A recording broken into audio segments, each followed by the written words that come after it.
Hi.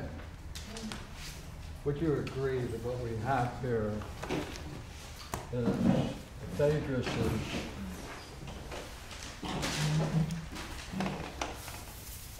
first speech,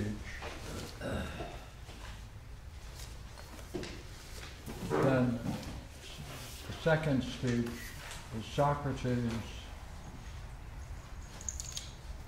redoing it. The third is Socrates is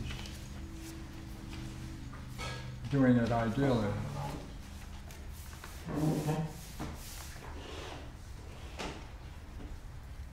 Fourth section is rhetoric. All the rules, procedures.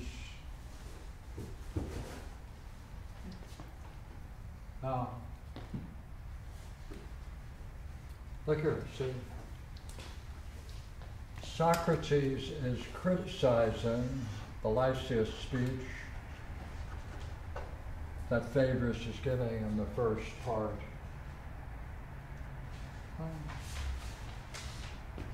Look here, what is he doing? He's correcting a bad speech. He's keeping the content but restructuring it. What principles did he use?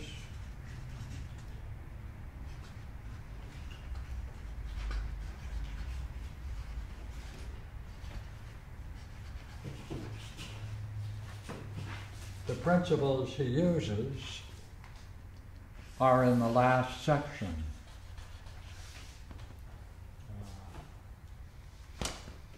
If he now is going to take the subject of love and is then going to give it ideally, does he go beyond the rules of rhetoric? Or is it also a perfect example of rhetoric?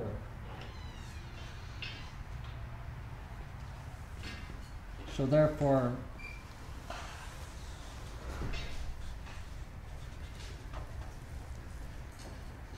we have these kinds of comparisons.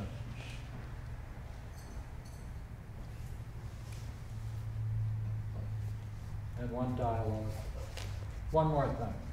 Let's look at the beginning and end of the dialogue. Right, it's often said that if you understand the beginning and the end of any dialogue in Socrates, that will tell you a great deal about the content of what's going on. All right? So let's take a look. Who's got the copy? How does it begin? At the beginning. Dear Phaedrus, whither away and where do you come from? What? Whither away and where do you come from? Someone else? Whither are you going, my dear Phaedrus? Do it again. Right. Whither are you going, my dear Phaedrus, and from whence came you?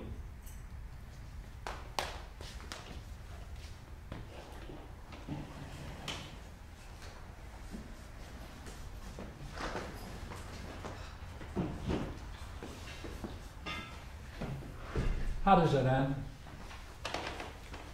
Last paragraph.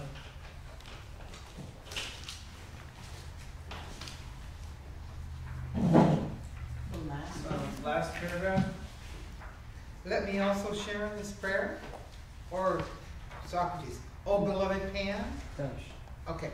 O beloved Pan, and all ye other gods of this place, grant to me that I be made beautiful in my soul within, and that all external possessions be in harmony with my inner man. May I consider the wise man rich, and may I have such wealth as only the self-restrained or sophrosunic man can bear or endure. Do we need anything more, Phaedrus? For me, that prayer is enough. Let me also share in this prayer, for friends have all things in common. Let us go. Okay. How does the paragraph begin? Oh, beloved Pan. Yeah. Yeah. Which is one of, oh, beloved Pan. which is basically It's the same Greek word for dear Phaedrus. That's right. It's My the dear same Phaedrus. word. Yeah. Hey, it's the same, and hey, it's the same language in the beginning and end. What's the difference? See, it One should is a be, god. oh my. Dear Pan. Right. Or my beloved. It should be my beloved Phaedrus. It should be my beloved Phaedrus. They should be parallel or equal.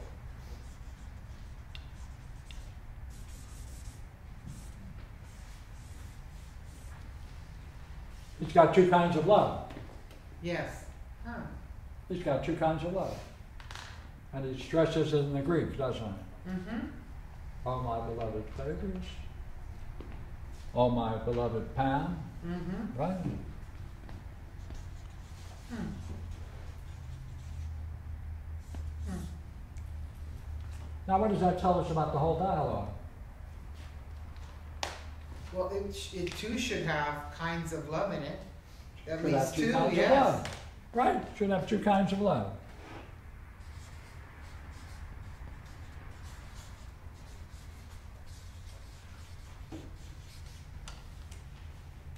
Yeah. So we should be able to see that in these speeches. Mm-hmm.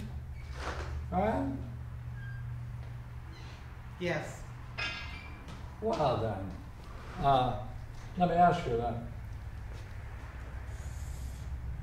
If there are two kinds of love, in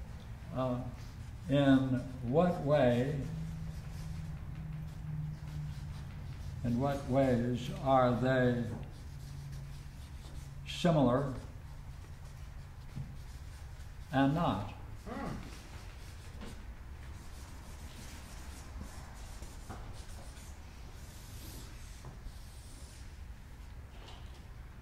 One's a mad way. Like, is one mad and completely out of the ordinary and should be put down?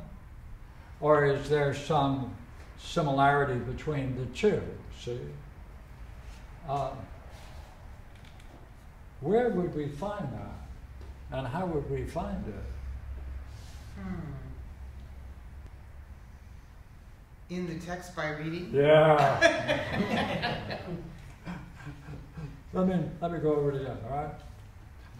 There's a great hostility in this world against passion.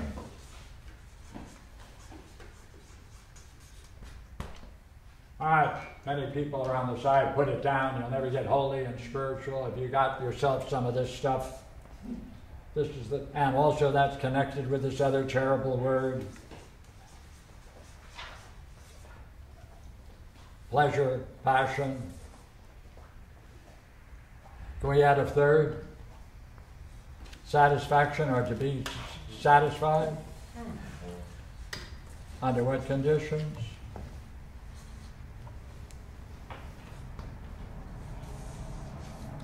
Are not a whole bunch of philosophers at war and other people at war about how these three things should be our concern? Well then, what position does he take in respect to these two kinds of love? Mm-hmm. Are they at war with one another? Hmm. Oh, let me give you a problem.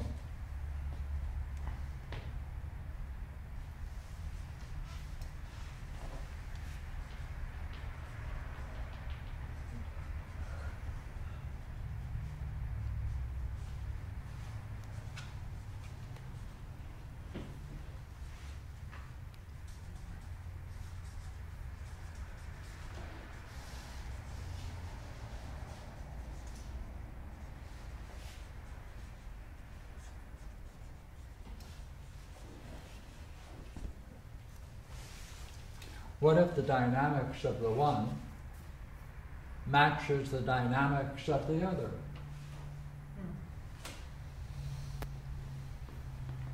If this is the case, then there's a fundamental similarity that's going on here, and then we want to know the difference.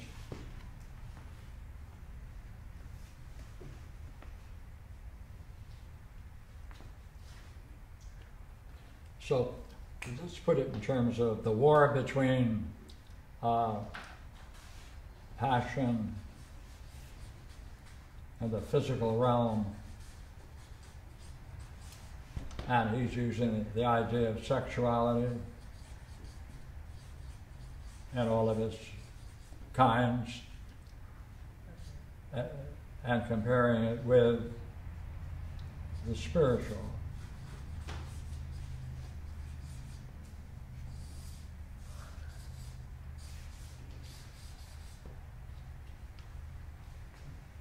Right.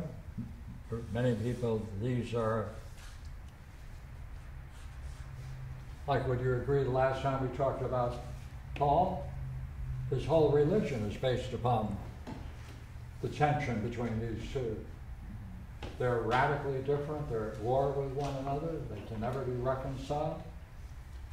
Therefore, if there is some dynamics that's similar between the two, it's not very important, it's minor.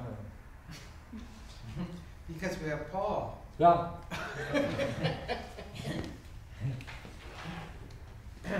Okay, look here. There's another theme going through here. Very, very important. Right? Very, very important. Very, very. Memory. Recollection.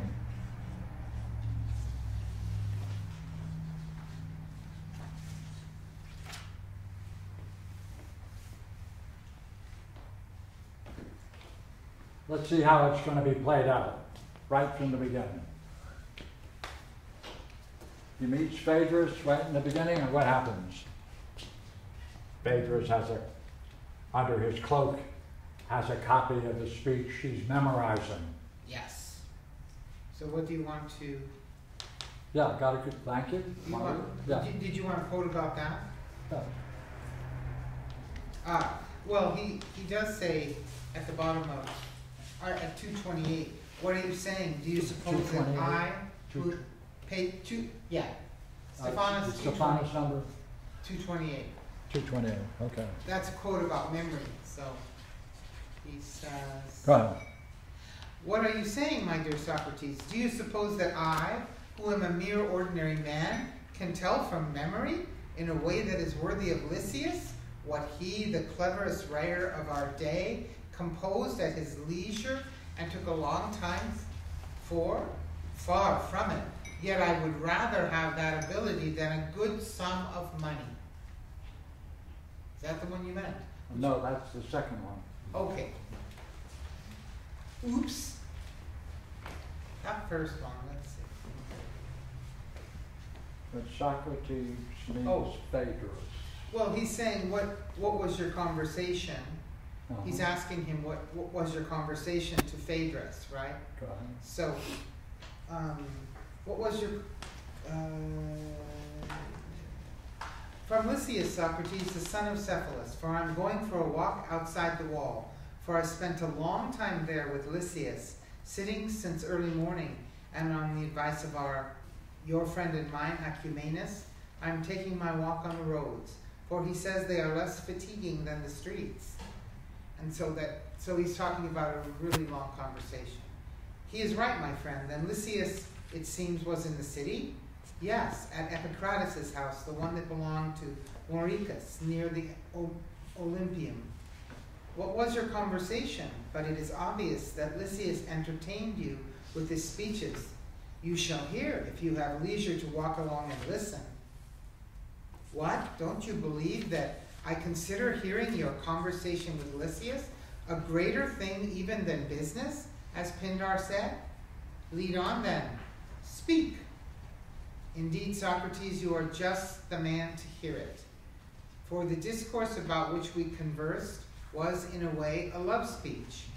For Lysias has represented one of the beauties being tempted, but not by a lover. This is just the clever thing about it. For he says that favor should be granted rather to the one who is not in love than to the lover. So is that what you meant by another? That's okay. Track 2, luckily. Here. How about this line, which is at 228 at E? Yes, my dear. When you have first shown me what you have in your left hand under your cloak, for I suspect you have the actual discourse. And if that is the case, believe this of me, that I'm very fond of you. But when Lysias is here, I have not the slightest intention of lending you my ears to practice on.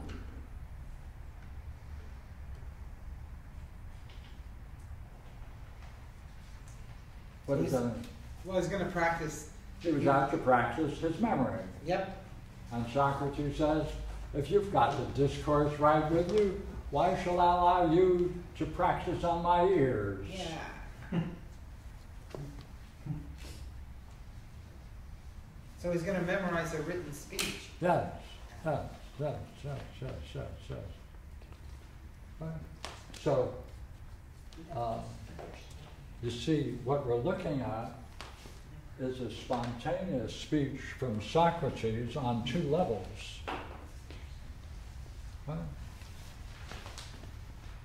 These two are spontaneous. Phaedrus is rehearsing by memory something that happened previously. So here it's a rehearsal of memory.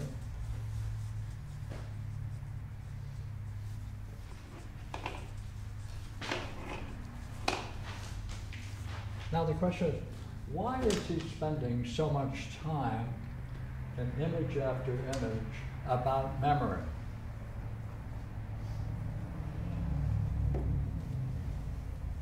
Especially if he gives his spontaneously. Now, second point. When Socrates then redoes, right, he corrects the first speech, he puts a cloak over himself. He's embarrassed. And he says, oh, I have to put this cloak over me when I'm going to have to do this. So we need to know what's the purpose of that? Why is he feigning this? Or he's suffering through it. And if it's real, what does it tell us? So, I would say, this is the way we're going to go, right? You're going to master this first. Come on.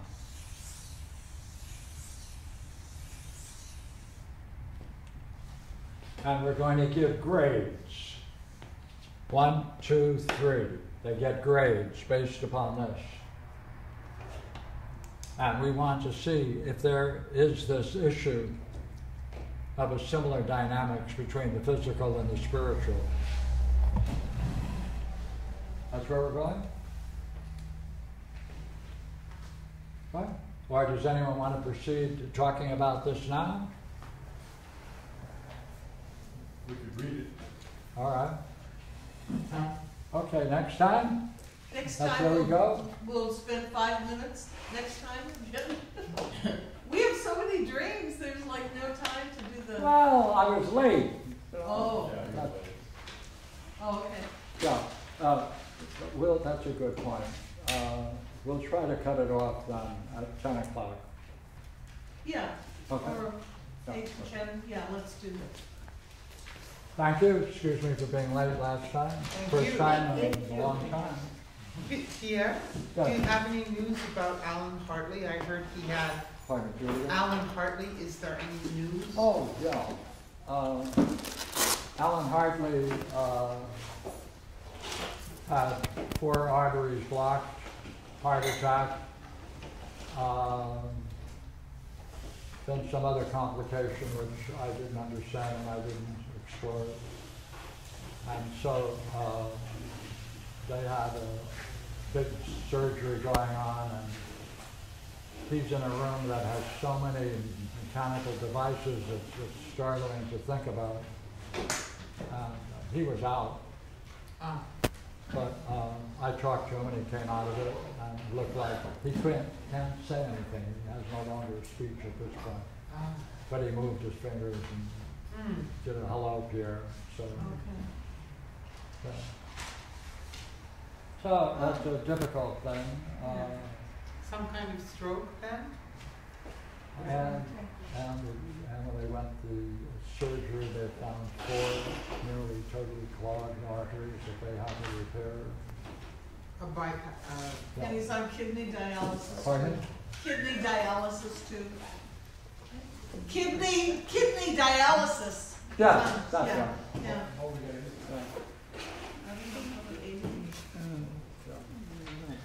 Okay.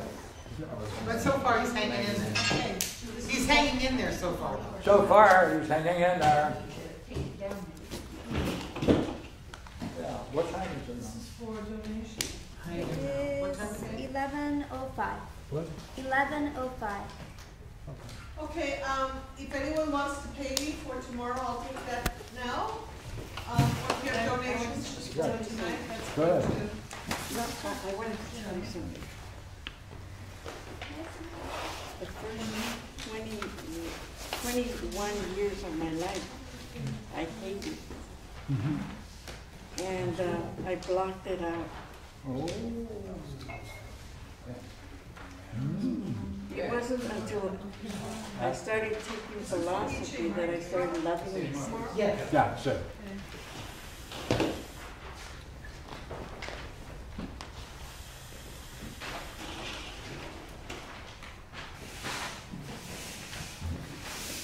Wunderbar. So tomorrow we start at Yeah. 8.